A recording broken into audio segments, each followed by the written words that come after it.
America में gas station पर काम करके शोहरत की बुलंदियों को छूने वाले पाकिस्तान के अयाज चौधरी ने कैसे अपनी जिंदगी को बदला। कोई भी ओवरसीज होगा उसकी ख्वाहिश होती है पाकिस्तान में भी आके कुछ करे। प्लान यही है, क्रिकेट से रिलेटेड फार्मेसीज का सेक्टर को हम हिट करेंगे, खुद मास्टर शास्टर्स करेंगे, गैस स्टेशन में जाके खड़े। तो पीएसएल को कितना आपने स्पॉन्सर किया? इस वक्त वो मोर देन 50 स्टोर्स के ऑनर होने के साथ साथ पाकिस्तान में जो पीएसएल में लाहौर कलंदर है उसको स्पॉन्सर भी कर रहे हैं। इस वक्त वो कराची में मौजूद हैं पाकिस्तान में, और हम उनसे आपकी मुलाकात भी करवाते हैं और अयाज साहब की जो जर्नी है उसके हवाले से भी जानते हैं।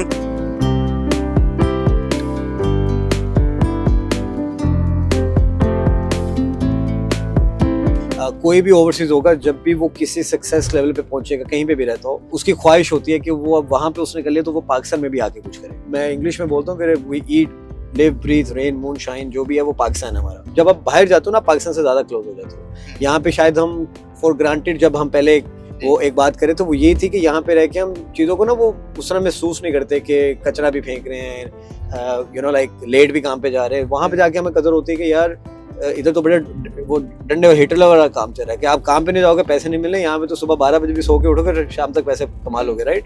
तो वो अब पाकिस्तान में इंशाल्लाह प्लान यही है कि एक तो सेक्टर्स में हमने इमीडिएट जो काम शुरू करेंगे, एक तो क्रिकेट से रिलेटेड ही है, अकेडमीज खोल रहे हैं हम 3-4। एक फैसलाबाद में स्टार्ट करेंगे, 2 से 3 लाहौर में करेंगे, कराची में अगर हमें स्टेडियम मिल गया तो ऑफ कोर्स वो करेंगे। मगर उसकी रीज़न वो पैसा कमाना नहीं है। मेरा गोल ये है कि हम बहुत कम एक फीस रखेंगे। अगर एक अकेडमी 25-30 हज़ार लेती है, हम 4-5 हज़ार रुपये लेंगे और हर कोई अफोर्ड कर सकता है। दूसरा भी फार्मेसीज का सेक्टर को हम हिट करेंगे, वो सारी लाहौर से शुरू करेंगे।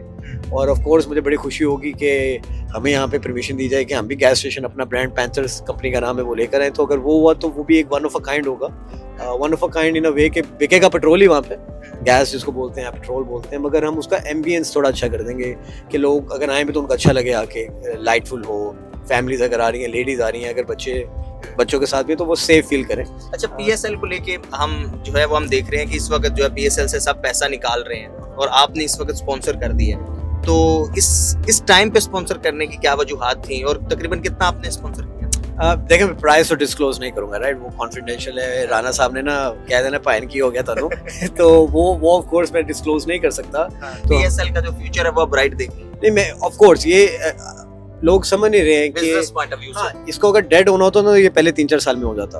अब आई थिंक ये उतने टाइम पे आ गया है कि यहाँ पे ना पीसीबी चाहेगा कि वो डेड हो। आपकी एक हाइप बन गई है, इंडिया आपका राइवल है, ठीक है। आप आईपीएल के बाद पीएसएल है, कोई माने या ना माने उसकी हाइप है। यूएसए में इंडियंस पीएसएल को देखते हैं, लोगों को पता है, क्योंकि प्लेयर्स दोनों तरफ हम भी इंडियन मैचेस देखते हैं, हम भी आईपीएल देखते हैं, क्योंकि आपके प्लेयर्स खेल रहे हैं उसके अंदर। तो आई डोंट थिंक सो वो डाइट डाउन होगा, because again like I said, अगर होता तो वो पहले 2-3-4 साल में हो जाता, तो बहुत ज्यादा लॉसेस भी कंडक्ट हो रहे थे। कंट्रोवर्सीज चलती रहती हैं, जैसे मैं अभी आजकल सुनता रहता हूँ कि कराची के लोग आते हैं नहीं मैच देखने, वो मेरे ख्याल में इसलिए नहीं आते, स्टेडियम बड़ी गलत जगह पे बना हुआ है यार। मैं मैच देखने हूँ तो वो बिल्कुल शहर के अंदर के आप जा रहे हो और वहाँ पे रेजिडेंशियल भी है। लोग आई थिंक थोड़ा सा क्रिज्मा लोगों में डालना चाहिए। वही है कि आप अगर लाहौर में मैच कर रहे हैं, पिंडी में कर रहे हैं, मुल्तान में कर रहे हैं, लोग आ रहे हैं, यहाँ पे क्यों नहीं आ रहे? क्या करना चाहिए? वो पीसीबी डिसाइड करे, वो यहाँ की फ्रेंचाइजीज डिसाइड करे कि हाउ टू इंटरेक्ट पीपल। आप लोग नहीं आना चाह रहे, फ्री में टिकट दे दो यार। अगर आप नेशनल लेवल पे जाके दिखा रहे हैं और आपके स्टेडियम खाली पड़े हुए हैं एक शहर में, और आप कराची आपका लाइक सबसे बड़ा शहर है, तो उसके लिए कुछ करना चाहिए। हमें गवर्नमेंट की तरफ से आप क्या समझते हैं कि कुछ सिंसेरिटी का मुजाहरा किया जाता है अगर कोई इन्वेस्टमेंट कर रहा होता है, या क्योंकि आपने इन्वेस्टमेंट कर रहे हैं तो आप किसी ना किसी तरह इनकरेज कर रहे हैं या अप्रिशिएट कर रहे हैं? देखिए, मैं पीसीबी का मैं मोहसिन नकवी साहब, मैं जब आ रहा था तो वो फ्लाइट में मुझे मिले थे, मैंने उनको कार्ड दिया, मैंने कहा सर ये है, और मैं उनको अप्रिशिएट करता हूँ। जैसे ही हमारी एमओयू साइनिंग हुई, अगले दिन ही मुझे पीसीबी से कॉल आ गई।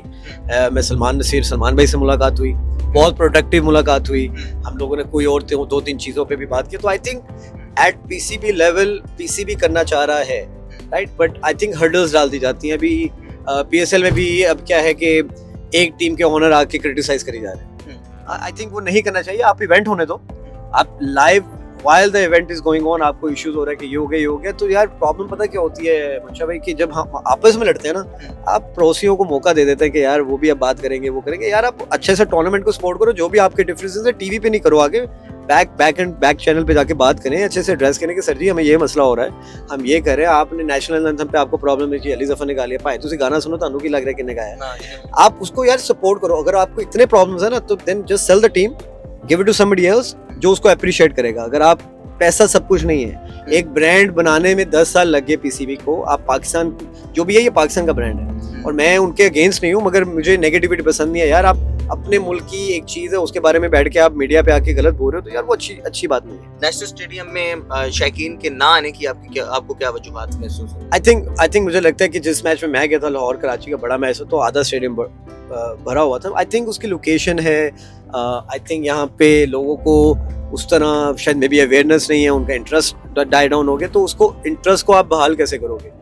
फ्री टिकट कर दें आप, कोई बात नहीं, मगर आप मैचेस फुल दिखाओ। आज हर दूसरा पाकिस्तानी नौजवान बाहर जाना चाह रहा है, बाहर जाकर कामयाब होना चाह रहा है, आपकी क्या टिप्स होंगी नौजवानों के लिए जो बिलखुसूस यूएस जाना चाह रहे हैं? और चूंकि आपने बिल्कुल जीरो से स्टार्ट किया और फिर अल्हम्दुलिल्लाह इस कदर कामयाब हुए, एक बड़ी आपकी कंपनी है यूएस में, तो क्या टिप्स हैं इस सूरत हाल में जो नौजवान बाहर जाना चाह रहे हैं, किस ट्रैक पर वो चले? यार देखिए, अगर बाहर आप जा रहे हो ना, तो माइंडसेट से जाना कि आपको वहाँ पे जाके पहले 2-3 साल रगड़ के काम करना है। काम आपको ऐसे मिलता है वहाँ पे, आप सुबह निकलो दोपहर तक आपको काम मिल जाएगा, जॉब अपॉर्चुनिटीज़ बहुत ज़्यादा है वहाँ पे।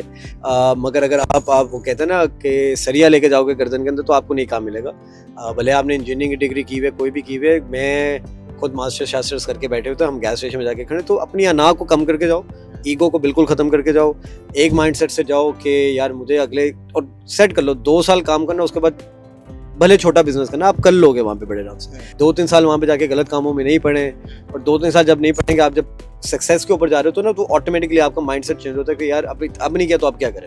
यूएस की कोई भी स्टेट हो, कोई इशू नहीं, कोई भी स्टेट हो, मगर मैं ज़्यादातर देखिए, मैं टेक्सास से हूँ, तो मैं उसका ज़्यादा इसलिए बोलता हूँ कि वहाँ पे कॉस्ट ऑफ लिविंग बहुत कम है, खर्चे रहने के कम हैं। लुजियाना सस्ती स्टेट है, मगर अगर आप न्यूयॉर्क कहते हैं जी हमें बड़े शहर में, तो वहाँ पे रहने का खर्चे बहुत हैं। आपकी तनख्वाह कम है, आपका रहने का खर्चा ज़्यादा है। ह्यूस्टन, डैलस हो गया, ह्यूस्टन, सैन एंटोनियो, ऑस्टिन, ये टेक्सास में कहीं पे भी जाएंगे, एक तो जॉब अपॉर्चुनिटी बहुत है, दूसरा वहाँ पे कॉस्ट ऑफ लिविंग कम है, तनख्वाहें ज़्यादा। मैं यहाँ पे आके मुझे थोड़ी हैरानगी होती है कि लोगों को मिसअंडरस्टैंडिंग बहुत ज़्यादा है। गवर्नमेंट वहाँ की भी ये कह रही है कि अगर आप यहाँ पे आएँ, पढ़ें, विजिट करें, जो मर्जी करें, यहाँ पे आके क्राइम नहीं करें। तो ये जो अभी डिपोर्टेशंस हो रही हैं, वो यही हो रही हैं कि वहाँ पे बच्चों ने भी जाके क्राइम्स किए हैं, या उन्होंने स्ट्राइक्स वगैरह किए हैं। स्टूडेंट पे थे, आप बिजनेस वीज़ा पे थे या विजिट वीज़ा पे थे, वो कह रहे हैं कि आप आओ, रहो, पढ़ो, जाओ। तो एक लिहाज से देखा जाए, वो अपने लिहाज से सही कह रहे हैं। वो कह रहे हैं कि आपको हम अपॉर्चुनिटी दे रहे हैं, आप आके यहाँ पे पढ़ने आ रहे हो ना, आप पढ़ाई करो, उसके बाद आपको जो करना है आप उसमें प्रोफेशन में जाके आप उसको उसमें टेक पार्ट इन दैट।